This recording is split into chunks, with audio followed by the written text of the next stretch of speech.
What's up, guys? Welcome back to another episode of the All That Podcast. And today I have Mr. Taylor Johnson with me, program specialist for United Against Human Trafficking. Welcome to the show. Hello, thank you for having me. No problem. You're doing great work and necessary work. Human trafficking, sex trafficking has been a big issue in Houston specifically, where we are. And I was just hearing stories, and you watch the news, and it's always like, oh, this girl is missing now, or this is happening here, this is happening there. So I was like, this is a topic that really needs to be addressed, and we should, talk about this because it is scary. As somebody who obviously has women in their family, a girlfriend, sister, cousins, and so it's a very, very, very, very scary issue. So I'm glad that you were willing to come on and speak with me. Yeah, I this is my favorite thing to talk about. So Yeah. you'll have to stop me sometime. Right. No, it's fine. I guess let's get into a little backstory. What made you want to get into this line of work? hmm Yeah, when I was young, I think a lot of people that are in helping professions kind of have a similar way that their story starts. You're young and you go through trauma and you kind of realize one day, wow, if I can help other people not go through what I went through, that Right. would be really fulfilling, make me really happy. And so I wanted to go into substance abuse counseling, family counseling, stuff like that. So I was like, what's the best way to do that? And you search and you find social work. Mm-hmm. And then my internship, I was placed at a school, and I was like, why? I don't want to work with young people. That's no thanks. Yeah. But I actually found it really rewarding because there were a lot of kiddos who were in similar situations, kind of like when I was young. And I was able to kind of help them through that and give them things that they needed. And so I was like, okay, maybe there's something there.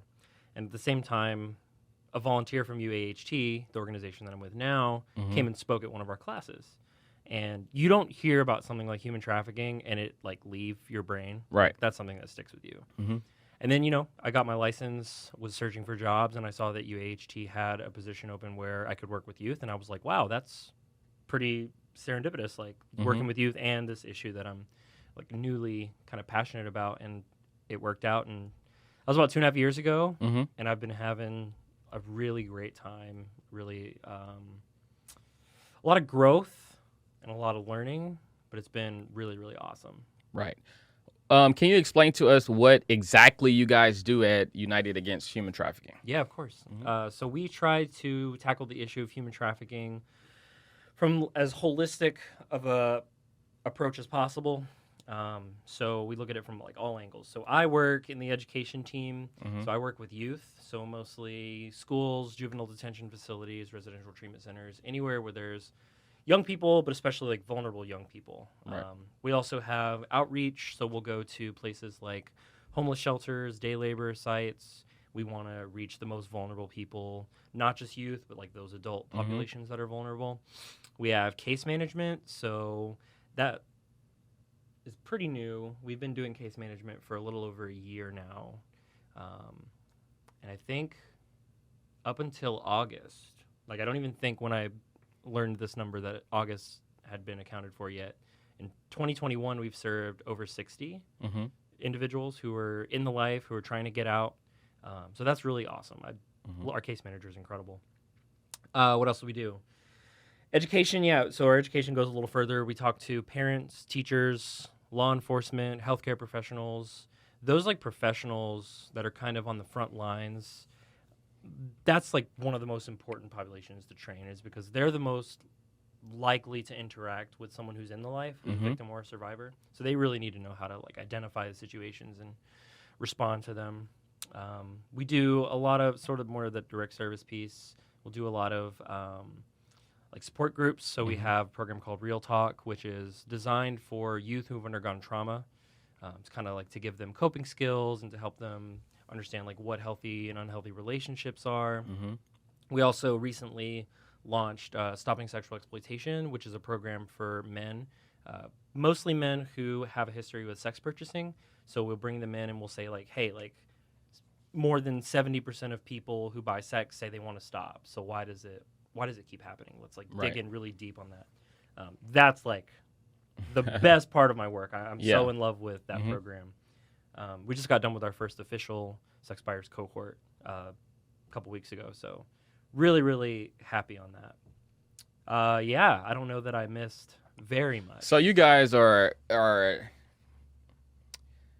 hitting this thing from all angles in a way. So you're not only, helping, the young girls or whomever might have gotten involved or, I don't want to say involved, got dragged into the human trafficking, sex trafficking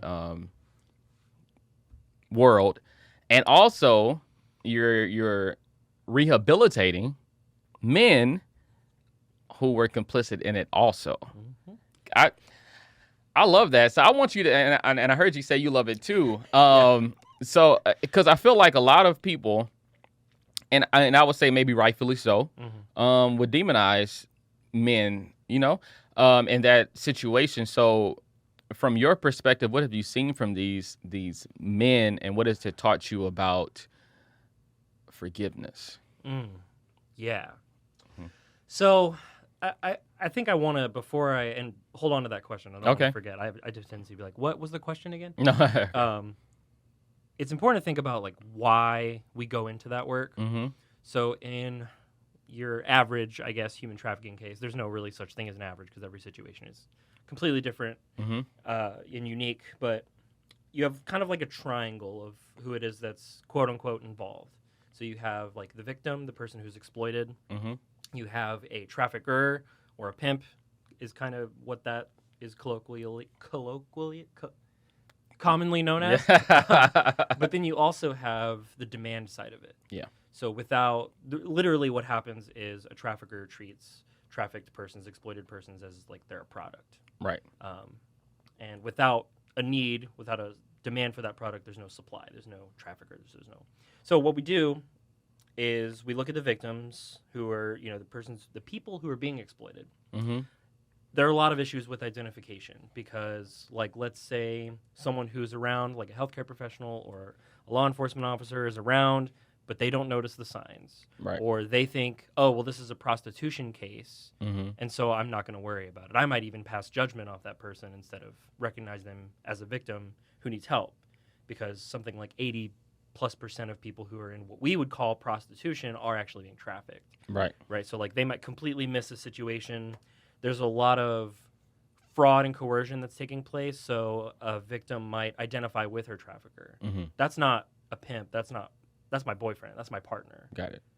So it's really hard. And again, pimps and traffickers will make their victims feel afraid.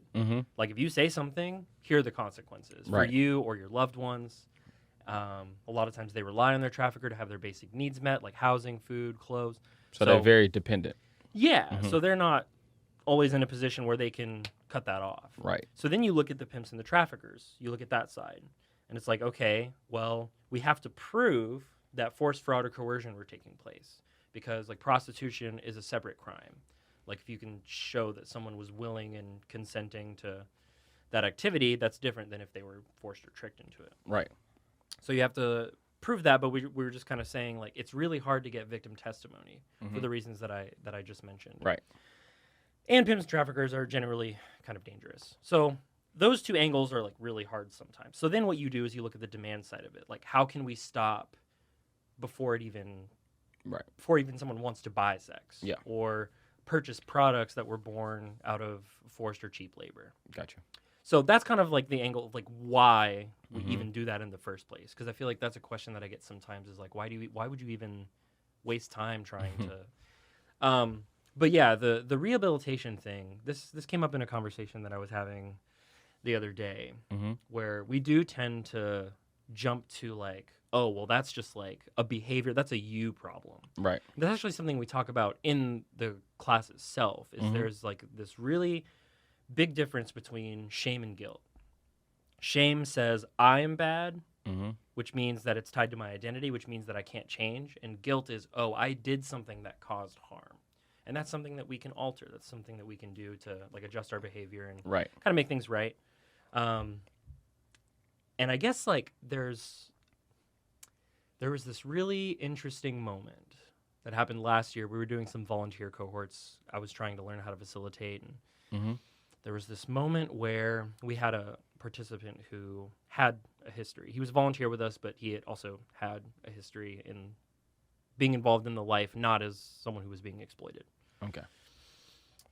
And there were a lot of moments where we were talking about some of the stuff in class, and I related to him, like on a really deep level, because it's not just an education thing. Like it's mostly education, but it's Mhm. also like we talk about what it means to be a man, right? And Right. like how men are often encouraged to like hide their emotions or to prove that they're a real man by dominating others or like using their physical strength or Having a lot of women.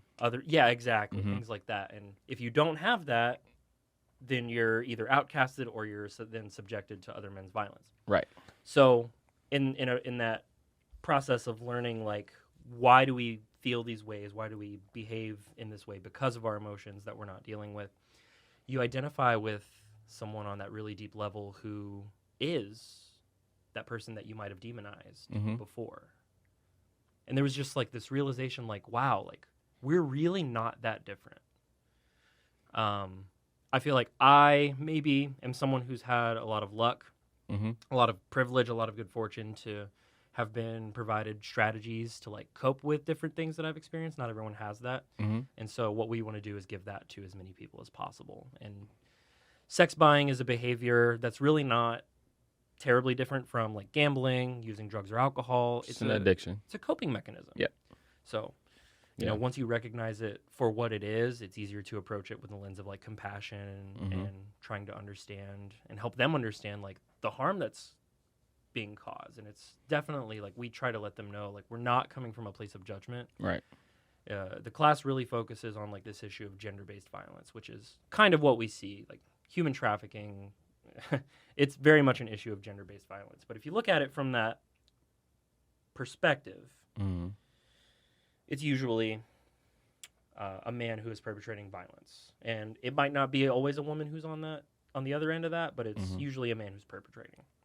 So even when it's a trans person, someone from the LGBTQ community, or just another man, Mhm. it's usually a man who's perpetrating. So Yeah.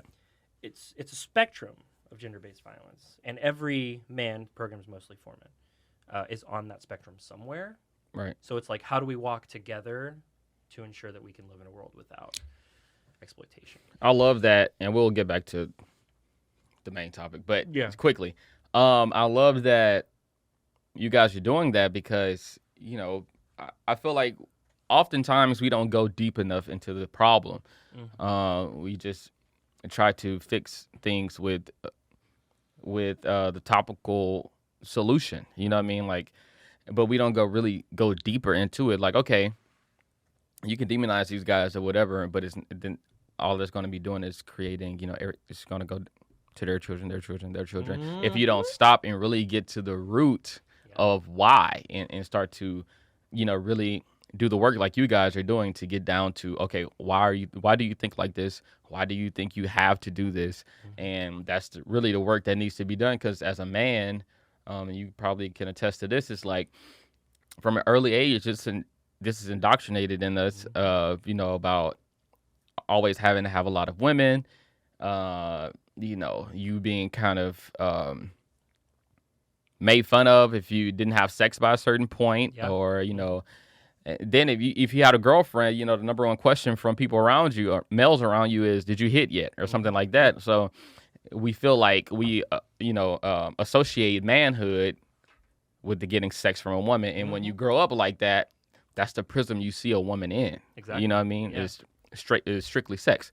But okay, getting back. No, yeah, Yeah. no, I love that. Yeah. I guess another piece of that too, Mhm. and like I said, you're gonna have to stop me sometime. No, it's fine. It's like, it's kind of like when someone, okay, a lot of times what happens is someone will get like arrested for sex buying, and they'll attend like a John's class.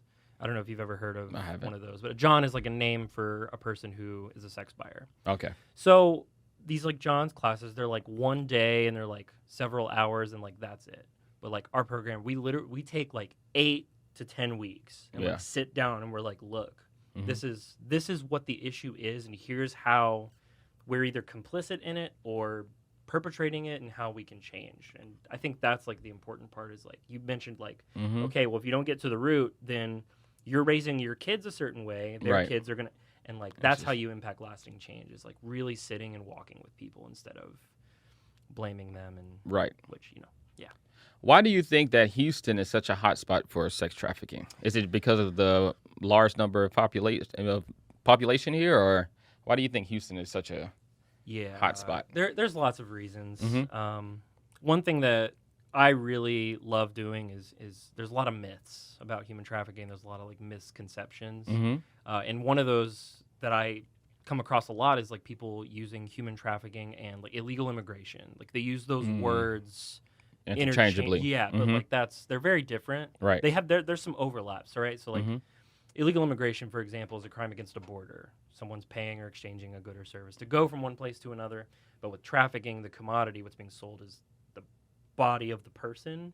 Right. So there's like a really big difference there. There are times where someone will be moved from one place to the next and then told, oh, okay, well, there's like travel expenses, or I'm going to put you up in an apartment for the first few months that you're here, but you got to like pay me back. Right. So they'll work in a restaurant or work in some kind of like agriculture environment, Mhm.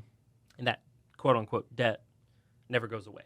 Right. And that's how that's where that overlap may come in. So that's kind of one example. We're right next to the U.S. Mexico border. Yeah. We have I-10, which goes like literally from Florida to California. Mhm. So like from NOLA to San Antonio, that's one of the largest hotspots for trafficking in the country. I was talking to a friend of mine yesterday who lives in San Antonio, and she was saying how San Antonio, like you just said, is also a hot spot also. Yeah. So yeah. Houston is also, I think, the most ethnically diverse city in the country still. It is. I don't know if it's It still is. number one. Mhm. So that plays kind of a part. Again, one of the myths is that most, if not all, human trafficking victims are from developing countries. They're like shipped over here to have their organs taken from them or whatever. But a lot of what we see is actually domestic situations, domestic sex trafficking. So we have an incredibly diverse labor sector. There are also a lot of big events in Houston. So things like the Super Bowl was here a few years ago. The Olympics are going to be here, 2026, I think. There is the. Ooh, I'm sorry, I touched the microphone. There's a conference that's yearly. It's like a big oil and gas technology conference. People come in from all over. And the now world. Travis Scott is doing Astroworld every year festival. See, so that's huge. Yeah. So there's like these big events where people are away from their families and they might want to quote unquote entertain themselves and purchase sex, and that leads to an increase in demand. And traffickers are aware of that. So that's another thing about Houston specifically is we have a lot of those really big people who are coming in from all over events. So there are a lot of contributing factors. We're really spread out too. So like when I think of like Galveston, for example, that's Houston. Yeah. As far as I can, when I'm just kind of like speaking about it, I consider that to kind of be like the Houston area anyway. Yeah. So you have from like Galveston all the way to like Katy. You could get away with calling that Houston. And you have like Lake Jackson all the way up to Conroe could be considered Houston in a way. So because we're so spread out and we have so many different like law enforcement partners and stuff, like not everyone is able to be trained. And if you go to those areas where there's a lot of families with low income and there's not a lot of access to education, healthcare, then traffickers are able to kind of thrive in those environments because they're preying on those vulnerabilities that people are experiencing. Right. What are the demographics of the majority of girls you see being trafficked? And I'm asking this for a reason. Okay. Yeah. So as far as like what tangible data we have, because a lot of the numbers and things are really difficult to get perfect because it's really hidden. It's really hard to detect. Even when you can detect it, you can't always go after it for reasons that I explained earlier. Overwhelmingly, what we see, perpetrators are men and victims are women and girls. As far as sex trafficking goes, labor trafficking, it looks a little bit different. So like overall, human trafficking includes both sex and labor trafficking. If you look at worldwide, the ILO, the International Labor Organization, they put out a study a few years ago, and they determined that about 45% of the world's trafficking victims are women and girls. no, sorry, 55, and then 45% are men and boys. I'm going to start that sentence over. 55% are women and girls, and 45% are men and boys. Worldwide. Yeah. Okay. Which is not what you hear about. Not at all. News and But okay, what would you say in Houston specifically? Race. What would you say is the common race yeah.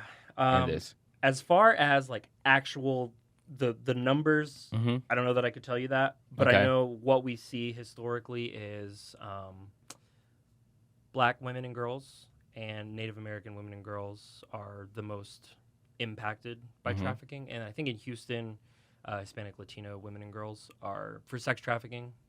So, what role? I don't necessarily want to use the word racism. Call it what I it mean, is. I guess you could. You know? You could. Okay. Yeah. So, what role? What role do you think racism plays in this? Because I'm of the belief that if you look at, I'm of the belief that the people in power really won't move on something until it's affecting their kids. Yep. So you look at the war on drugs, right? Yep. And you see, they're just not treating this as a mental health issue. It's just like jail, harsh sentences, people serving sometimes life for a little bit of weed. You know what I mean? Yeah. But now, you have the opioid crisis, and it's affecting majority white children. So, and now it's been treated as it should have been treated as a mental health issue. So, what role do you think racism is playing in there not being as much work as there should be, or attention that there should be on human trafficking? Yeah. Well, part of that, one thing I want to say is it's getting a lot better. Okay. Houston, a lot of times, is referred to as like a hub for human trafficking. Mm-hmm. And, we like to dissuade people from using that particular word, hub. We like to call ourselves a solution city because we have like a million organizations that are working together to fight against it. And, we have the mayor's office, which is always doing a ton of incredible work. So it's getting a lot better. And then I feel like we take what is the phrase? 2 steps forward or 10 steps forward, 5 steps back. Yeah. And then you have something like last year, the Save the Children hashtag was floating around everywhere, and that is like where people are being told that there's this underground basement in a pizza shop in D.C. where liberal Democrats are taking kids to be sold off in third world countries to elite people. It's just like crazy stuff that. Yeah. That's in a way kind of taking the attention off the real stuff. Exactly. It alters people's perception, and it makes them focus on this boogeyman that's not even really happening. Like Taken, the movie Taken is a good example. A lot of times, like situations, it's not where someone is kidnapped and taken to this abandoned warehouse and drugged, and like it doesn't look like that. And if you focus on, that's what human trafficking is, and it's violent, and there's drugs and kidnappings, then you're gonna miss any number of situations. So like the education that organizations like us and Unbound and Elijah Rising, the stuff that we're able to do and get out there in the community is really, really vital for helping people understand like what it really is. I like what you said earlier about it's not something that really matters unless it's something that affects you. Right. And I guess the reason that I bring that up is to say that it is getting better. Where like prostitution used to be just like a crime, like straight up, like if you're caught selling sex, you're getting arrested, you're getting locked up, you're getting a charge on your record, which is going to make it harder for you to get a job, access to education, healthcare, all this stuff, and so that just kind of like kept someone in the vulnerable situation that they were in there to begin with. Right. That's no longer the case. Luckily, a lot of law enforcement agencies that we've trained are able to like identify situations, and even where someone is engaging in like prostitution, they understand like, okay, this is probably why the person is engaging in prostitution, and they know that the majority of times there's actually a trafficker or a pimp involved in some way, or at least someone who's trying to be a trafficker or a pimp. So that's kind of one thing. And then as far as like the question of how racism is tied into human trafficking, and I don't consider myself necessarily an expert on this topic, but I know my way around it a little bit. A lot of times human trafficking is referred to as modern day slavery. And there's like something to that. It's not directly the same as American chattel slavery, but back in the 1800s, what would happen is black women and girls were sexualized and like demonized for their sexuality, Right. and they were seen as like inherently sexual, but Mhm. not in like a positive way at all. Right. And at the same time, white women were seen as like, oh, like little angels, like we have to protect them, and that didn't really go away.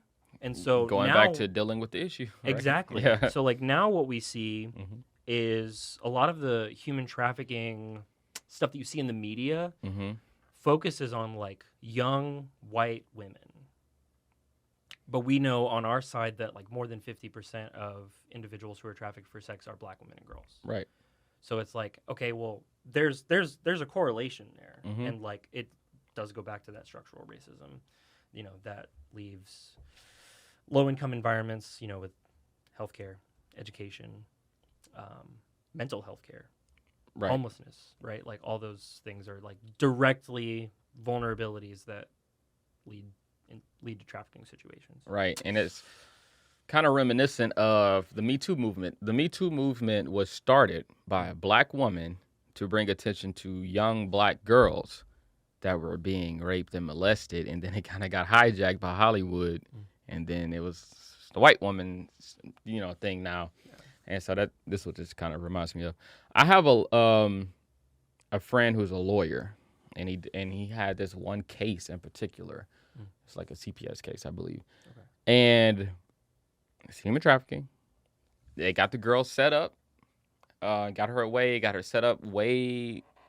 I don't want to be too specific, but Yeah.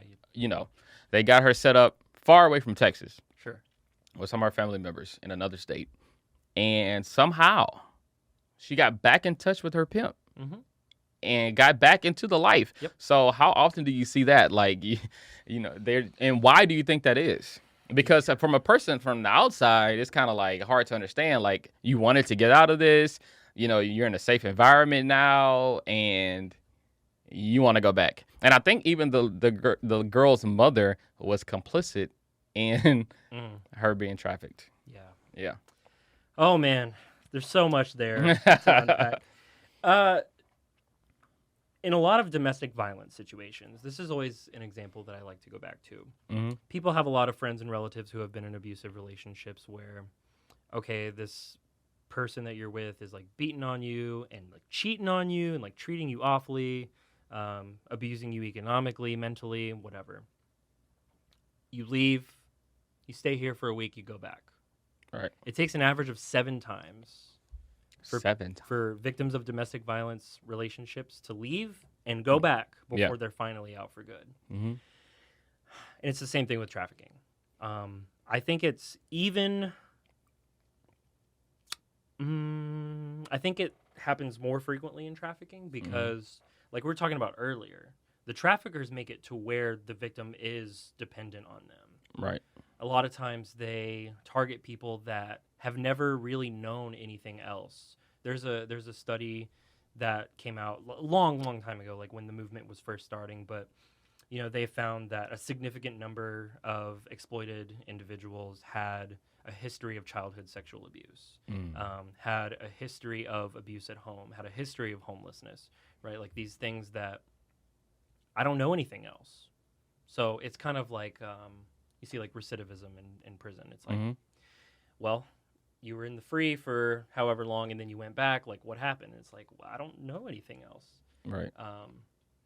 And so that's something that we see. We see trauma bonding happening, Stockholm syndrome, where a trafficked person will start to kind of identify with her pimp or trafficker, who a lot of times has convinced them that they're in a relationship, they're in love. You can't be doing this on your own. You were having sex for free. You might as well get paid for it and develop this relationship with them. And so they feel like they don't want to leave. And it's kind of also similar to domestic violence situations where, yeah, I'm the person who's causing you harm, but by this point, I've taken you so far away from your support system that you don't really have anywhere else to get that. Right. And if you go back to your friends and family, they're already throwing their hands up because you left and come back, left and come back, left and come back. we're done. We can't do this anymore. And the trafficker loves it when that happens. They capitalize on that Right. really heavily. Yeah. Yeah. So a lot of the focus in the media or just in our minds is focused on young girls. Yeah. How often do you see young boys being trafficked also? Yeah, that's one of the things that is a little discouraging, Mm-hmm. right? Is like most of the information, most of the even like scholarly work on human trafficking, a lot of it focuses on women and girls who are trafficked for sex. Right. And like, obviously that's important. Mm-hmm. The majority of people who are trafficked for sex are women and girls at the hands of men and boys. But I'm glad you said women and girls because I keep saying young girls. But yes, women and girls. Both. yeah. Are men and boys too. Exactly. Yeah. And that's really the reality. I mean, Mhm. there is, I think there is kind of a reason why the media kind of focuses on those is because those situations they make you pay attention. Mm-hmm. You know, they're sensational and wow, like that's a lot of clicks, that's a lot of views, that's a lot of. And it also might go back to the perception of men and sex, where we were talking about it earlier. Yeah. You know, so yeah. Yeah. And, Mhm. you know, so the statistics as far as like women and girls who are sexually abused as children and then men and boys who are sexually abused as children there's not that big of a difference. Right. There is a difference. Don't get me wrong. I think you said, 55 and 45 worldwide? So that's worldwide trafficking. Yeah. I think, oh man, I don't want to get this wrong.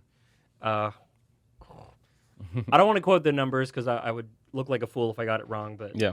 I can send it to you afterwards. Okay. Maybe you can, I don't know, go back and email people and say, hey, this was the number that he was talking about, or something like that. Yeah. But the difference really isn't that stark. But the Mhm. difference is that men and boys are not supposed to be victims. Right.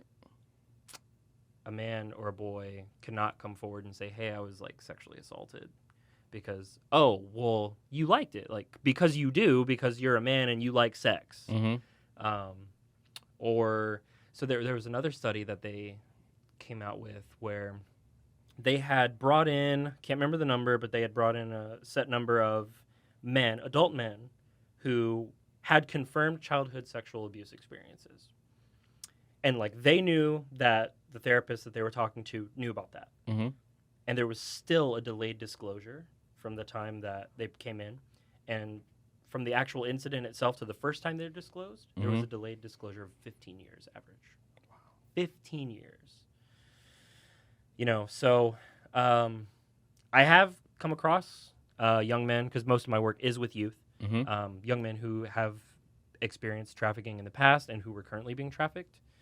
It is less frequent than women and girls because they feel like they can say something. Right. Let me ask you this. Yeah. I don't know if that you kind of alluded to it, but I just want you to bring to light the difference, if there is one. Okay. But I'm pretty sure there is. The difference on the girls you work with opening up and the boys you work with opening it up. Because I'm pretty sure you have to pull it out of the boys. I mean, I think. I think you'd be surprised. Okay. A lot of the disclosures that I get from young men and boys are about other things. Mm-hmm. So things like, oh, well, this girl that I was seeing was like touching me, and like I just kind of went with it because I thought I was like, I don't know, I just went with it. Mm-hmm. But now that like I went through your presentation, I realized that I think I was like sexually assaulted, and I don't know how to feel about that. Or they'll tell you about, oh yeah, like my girlfriend came home drunk and we like had sex, and I didn't really want to, but you know, hey, she like wanted, and it was like, and you talk to them and you're like, hey, like I want you to realize like you didn't want to do that, and that could be, that's not something that you had to do. And once you start kind of pointing out to them those things, they kind of realize, oh, maybe I was in a situation where I wasn't safe, or something like that did happen to me. There have been situations where just kind of after a program, because we do a lot of activities that lead to that like disclosure, that like, hey, stuff has happened to you, let's talk about it. Like we talk about like what trauma is. So it's like, what are some examples of trauma? Being sexually assaulted, being in a car crash, being shot at. And then, you know, they disclose different things from there. Um, a lot of the work. So let's go. I'm gonna talk about my work in juvenile detention. Okay. A lot of the women and girls that are there, it's kind of similar to where that's normal in a lot of their lives. Mm-hmm. Having an older man, like a much older Unfortunately. boyfriend, Yeah. quote unquote, being pimped out is not uncommon. Mm-hmm. Even if they haven't been pimped out like that, they have friends who have. And if Right. they're in the system, they're interacting with people who have. And it's kind of getting them to see, hey, that's not like okay. Yeah. Like what's happening to you there is a form of child abuse. It's Mhm. not a man who loves you because you're mature, even though he tells you that. It's something entirely different. I think I'm rambling. The question was, Just the difference between boys opening up and girls. oh, Yeah. yeah, it is harder to engage with young men and boys, Mm-hmm. and I kind of pride myself on my ability to engage with men and boys and help them see like there's a better way Mm-hmm. to deal with things other than like violence or using drugs or alcohol Right. to cope.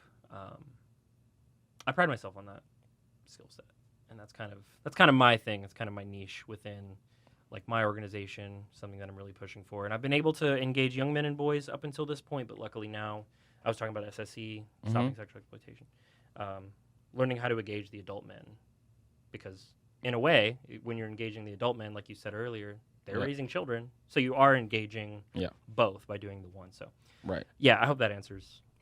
What areas, if you can share, should people stay away from? Do you mean like in the Houston area? Yeah, Houston area. That's an interesting question. Mm-hmm. So there are like hotspots in the Houston area where like trafficking happens a lot, like Bissonnet. Yeah. Calling it what it is Mhm. apparently world famous for its prostitution and trafficking. I didn't know it was world famous. I knew that people in Houston and Texas knew about it, Mm-hmm. but apparently it's world famous, which I thought was pretty insane to find out. Yeah. But like I don't think that someone would need to like not drive down Bissonnet Street. Like that's not because like we were saying Yeah. earlier, like Mhm. the majority of situations don't happen because of like a kidnapping. Right. What we see Which is like the perception, though. yeah, exactly. Yeah. What we see is people that are in positions of power influence Mhm. who are able to recognize and identify those vulnerabilities that a person is experiencing. A lot of times it's someone that the person really trusts Mhm. or someone who is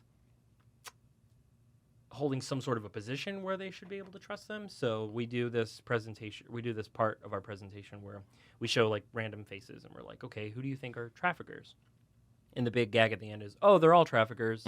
And it's like there's a firefighter, a military guy, there's a cheerleader who's like a senior in high school. It's like, oh, like it's not what the movies and TV shows have Right. shown you. It's not always a black the white man. van, you know. Well, yeah, either like the creepers in the van Yeah. or like a black man who has like the wife beater and the gold Mhm. big chain or the fancy suit with the low right. It's like, Right. look at these people on the screen. They These don't are look like that. respected people in the community. Yeah. Sometimes. And it's like, how do you tell people, how do you change their perception to where it's like more realistic? Right. So more so what I would say is the way to keep people safe is to help them identify support systems Mm-hmm. and say like, okay, if I'm experiencing homelessness, who is someone that I can like ask for help so that I don't remain in that situation where traffickers are going to be targeting me? Right.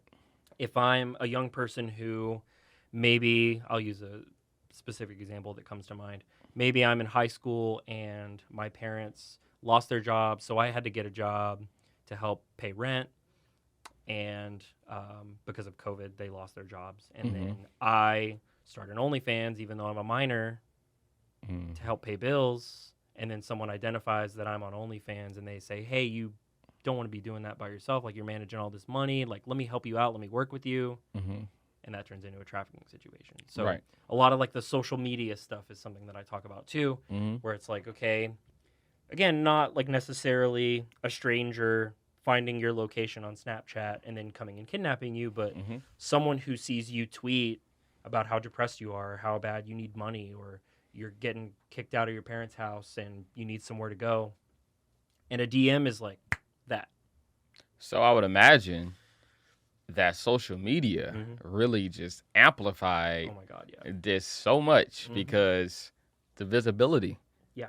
And Yeah. the ease with which a trafficker can see what the vulnerability is Right. and have direct, instant access Right. and pretend to be whoever, say whatever. There are a lot of situations I've seen where a trafficker is pretending to be another young person and saying like, hey, like send me pictures. Yeah. Oh, now that I have these pictures, I'm actually an adult that lives in your city and you're about to meet up with me. Or I'm going to send these around to your teacher's family, et cetera, et cetera. Blackmail. Yeah, there's a lot of that goes on. Wow. And social media is a really powerful vacuum for that to happen. But it's also a powerful vacuum to fight against it. Yeah, Yes. and that's actually kind of perfect that you mentioned that because we're doing a podcast about it, right? Yeah. Like, and that's something that I encourage, like the kiddos that I see is like, yeah, social media. We talk about how bad it is and how dangerous it can be, but it also, like, so we were talking before we started recording about like the George Floyd situation, Right. even though there was a lot of information going around about that. And like I remember just being on Instagram and like going through people's stories, and there was so much that I was learning just from that one little, like I wasn't even expecting to learn anything new there. Right. But there were like places where you could donate, places like books or websites that you could go to learn more information, et cetera, et cetera. And it was like that really helped me understand how powerful social media can be. Yeah. Because, and I tell my kids this, like, you could share something from United Against Human Trafficking's Instagram, and it's something like, here's what you might notice if your friend is being trafficked or groomed. And they see that, oh, someone is constantly texting them asking where they're at, or their grades are slipping and they're not really talking to me as much. Maybe I should see what's up. And that person could be being trafficked. Or you could share something and not even know that someone on your followers list is in that situation. And they see that and they're like, oh, is that... Because there was a Polaris Project is a really awesome organization. They did a study a while back and they found that 60+% of people that are trafficked don't know what that is. They don't know what that means. They've never heard that language. They've never... Right. So like those dynamics have never been like identified. So it's another reason why they don't identify as victims. So that's another thing is just like putting it in front of people, social media. I think about like my own Instagram. I have like 900 something followers. I could post something and a significant amount of people are going to see that more than if I don't share it. So exactly. Yeah. Have you heard about Khyrie Fagan? I saw that on the Be Someone sign. Yeah. But other than that, no. This is a perfect example of the power of social media. Okay. Help me, describe it. Because he was a photographer. He is a photographer. He's worked with some notable people. Solange Knowles, A$AP Rocky, I believe. And allegedly, got to say that, just, allegedly, so I don't get on lawsuits. Okay.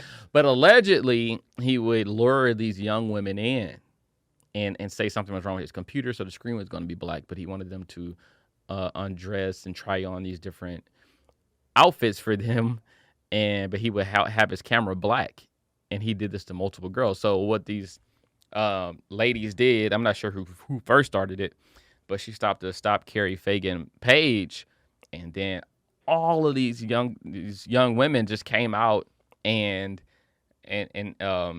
told their stories. Okay. And now it's like it's a big thing now, and it really spread. I know you saw it, on the highway on where the Be Someone usually is. Yeah.